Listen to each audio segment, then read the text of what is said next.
Hi, good morning. Hello. And welcome back to Yorkshire Motoroamers.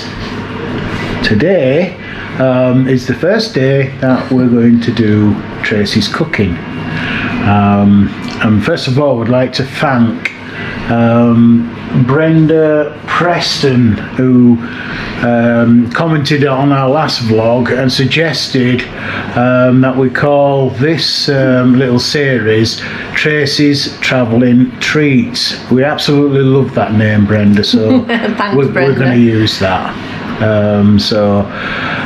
Trace, what's all this about then?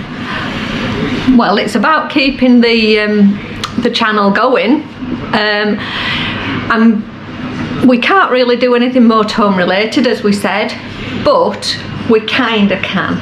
So I'm gonna tie in things that I cook in the motorhome normally, or bake, because I still do all the things I do at home when we're away. So today I'm just going to keep it really simple. For the first thing, I'm going to make some flapjack.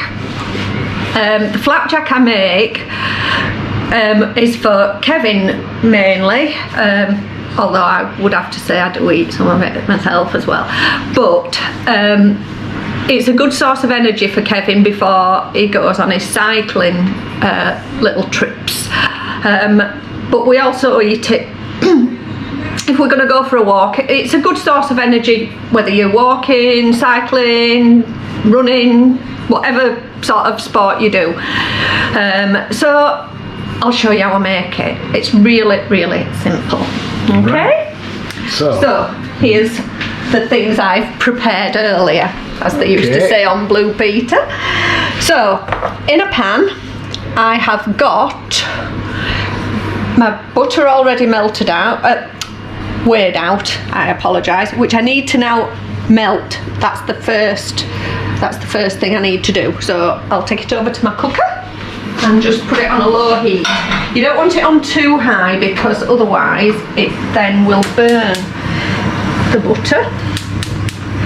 I always use, for my cooking, well, baking purposes, not cooking purposes, I always use stock. I find that makes the nicest cakes or scones or whatever it is that you're making. It does what it says on the tin. It says fluffy cakes, and it makes fluffy cakes if you're making a cake. So that's what I use for my baking. So what other ingredients have you got, Trace? So whilst that's just melting, I'll leave that for a minute. I've weighed out into here 240 grams of porridge oats. Any will do. You can use the really cheap ones. These are actually the Scottish ones. I've forgotten the name of them now, that they do in the supermarket, you know, with the Scottish man in a kilt on the front. So there's 240 grams of the porridge oats, and there's 120 grams of soft brown sugar. I'm a bit of a nerd. I have every one of my jars all labelled up. That was a little lockdown job, relabelling them all, wasn't it? I tend to put a little bit of ginger in. Kev likes a bit of ginger in his flapjacks. You can put fruit in, dried fruits, chocolate chips, but Kev tends to prefer the plain. Just can hear my butter making a noise, so I'll just check it's not. No, it's still doing okay there.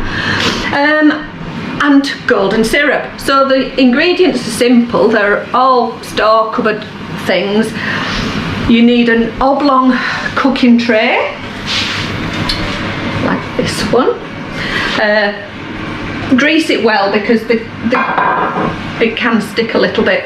You need to preheat the oven to 200 degrees Celsius. I don't know what that is off the top of my head in gas. Fahrenheit. Or Fahrenheit. I usually, to be honest, if I'm cooking it in the motorhome, I usually have it on at number 7, the gas. That has now, as you can see, that's all melted. I don't know if you can see, can you? And it's just a matter now of adding all the other ingredients into the pan. I'll use a spoon because the scales are wider than the top of the pan, so they'll spill if I don't.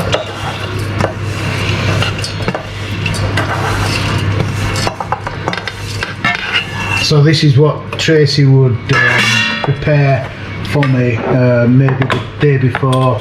Usually the day before. I go cycling if we're away for a week or so, and I go out on the bike. That's my half teaspoon of ginger going in as well. Should do this.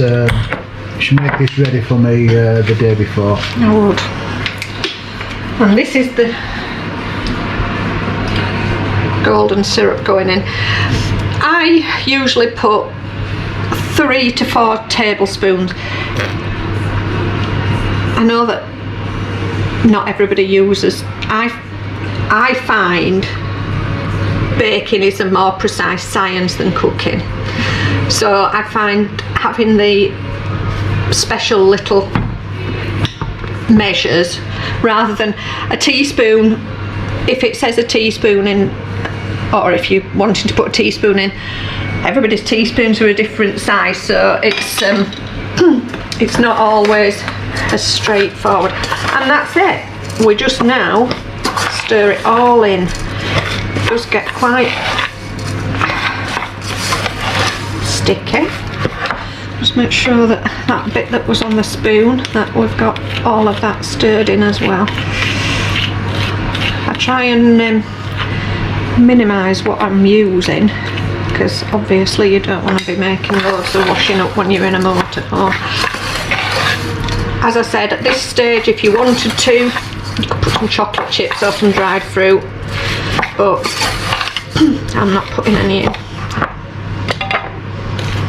Scrape it off of the spoon, and I'm going to just put it into the prepared greased tin.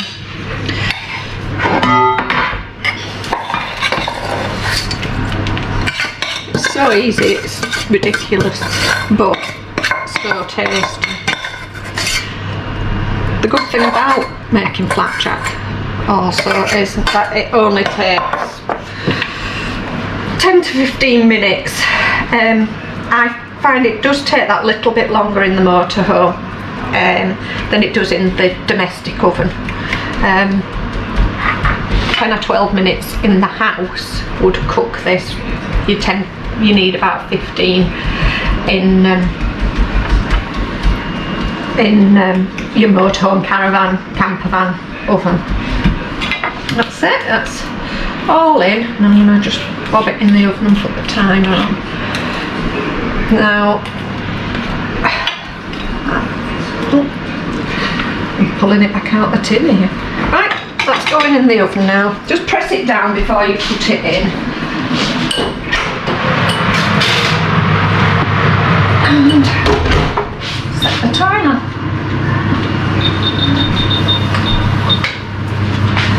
So that's it. We'll just have to wait for it to come out the oven now. Get my pans and things put in the dishwasher. One luxury I don't have in the motorhome is a dishwasher, but I would normally wash them up now whilst I was waiting for that to cook. So when it comes out the oven, I'll show you what it's like. Brilliant. Can't wait to see it.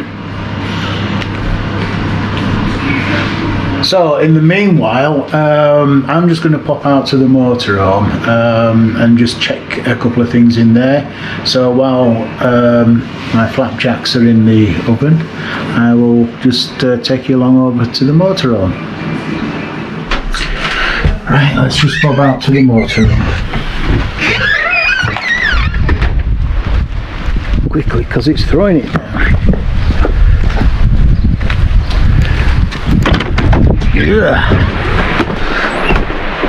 Oh, let's get some light on. There we are. Oh, just bear with me a minute.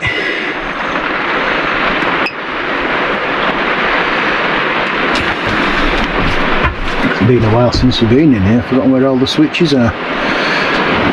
Right, let's open that.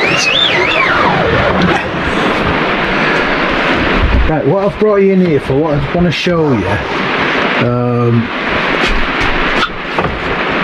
I've got a little problem on the control panel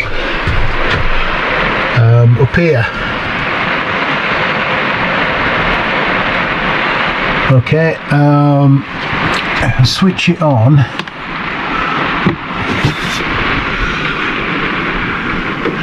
So everything's fine at the moment. So let's just turn on, put a temperature on. Let's put it up to about 20 just to start with. Put the water heater on. We'll select mix 2 for now, and then put the fan on to high. Okay, so when I came in yesterday, everything was fine until after a few seconds we get this warning sign. Now if I can show you that, let's just get back into the menu. It's not on at the moment, but what it's coming up, it's showing an error code of E89H, I think it is, or W. And I've looked in the manual and it doesn't seem to show that. It's just it doesn't seem to show that at all, what error code that is, or how you can get around it. So I've been in touch with Truma, and they're really good. This first started when we was in Spain, and then it started, oh there you are, it's showing E89H.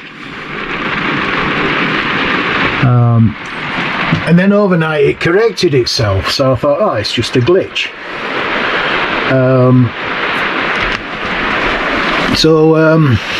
We went up to Chamonix and it was working perfectly well. It was down to -2, -3, and we were nice and toasty and warm, so everything was fine. When we got back in late February, we put the motorhome, cleaned it and put it up on the compound, and then this pandemic started and it's been up there since. We've just brought it down a couple of times, but this is the first time I've actually brought it down and put water into the freshwater tank and got the water system working, and I was looking to get the heating working, and we've got this situation now, so I've no heating or water. So like I said, I've been in touch with Truma while I was away in Spain, and they said it's more than likely a fault with the control panel up there, or there's a faulty fan, but more than likely it's going to need an update. So I emailed them yesterday, and I'm just waiting for their reply, and hopefully they're going to get back to me, because what they said last time was when you get back home, take it off and send it back to us. So that's what I'm going to do once I get the email. So just we'll just see what happens. So I'll keep you informed and let you know what's going on there. Right, we're ready. Sounds like it's ready, Trace. It is. Oh, that's hot. Let's get it out. Get it into there.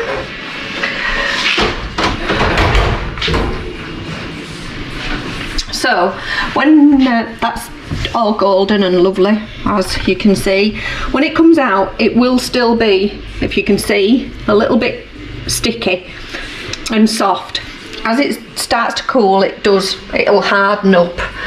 So you don't take it out of the tin, let it cool in the tin, and once it's cool, you can cut that into probably 10 fingers, 10 or 12, depends how big you want them to be, or 8 squares if you want a big square. So that's it. We'll wind it up for today. hope you found that interesting. They're so easy to make in the motorhome, caravan, campervan, whatever you've got.